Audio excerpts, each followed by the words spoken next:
They, along with the Las Vegas Fire Department, now have a pretty tough job on their hands. Investigators must decide if the fires were natural, accidental, or deliberately set. News 13's Dave Malkoff spent the day talking to arson experts. Now, Dave, how do they find clues in the middle of all that disaster? Yeah, it seems like it would be almost impossible. This is actually such a difficult science that some consider it an art form. You know, if you're outside or if you're anywhere in the garage, maybe there may be some kind of accelerant there like gasoline or paint or other kind of soluble liquids that would cause a fire. But this is one of the accelerants that they look for inside the house, because if it was a fire that was deliberately set, then this stuff may be all over. There's a little house on the corner in this quiet East Side neighborhood, but inside, it's not so quiet. So everything is full of smoke, everything is wet from the fire department hoses. Just weeks ago, this house burned down. It was no accident. Probably about as bad as you're gonna get. The house was vacant, and not too long after it became vacant, somebody came in and set it on fire. Bob Lineback is with the Clark County Fire Department. His arson investigators must find a cause under all this mess. That's one of the things fire investigators use to determine cause and origin, is where did the heat go and why did it go there? First, find where the fire started.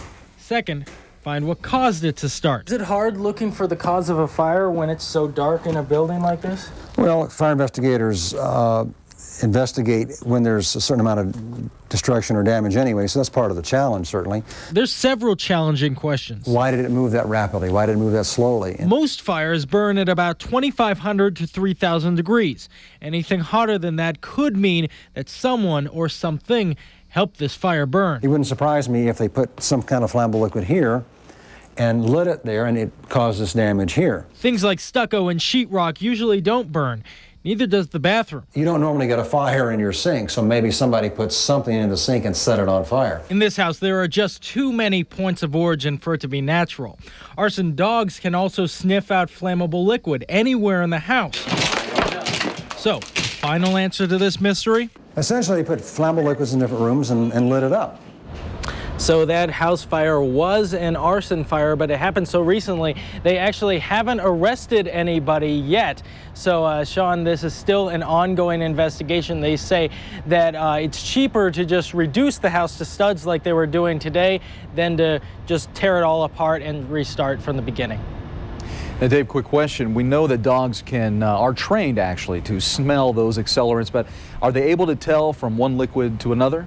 Well, the dogs are actually used to find the area of where the fire is. Say, for example, if you're inside the house and the dogs sniff out this area of where the accelerant was, well, what the arson investigators will do is they'll just scoop up all the material from this area, and then they'll send that to the Metro lab, where they have computers that can actually analyze every single chemical in there, and those computers can tell you where those accelerants were and what those accelerants were. All right, very interesting work. Thanks, Dave. Appreciate it.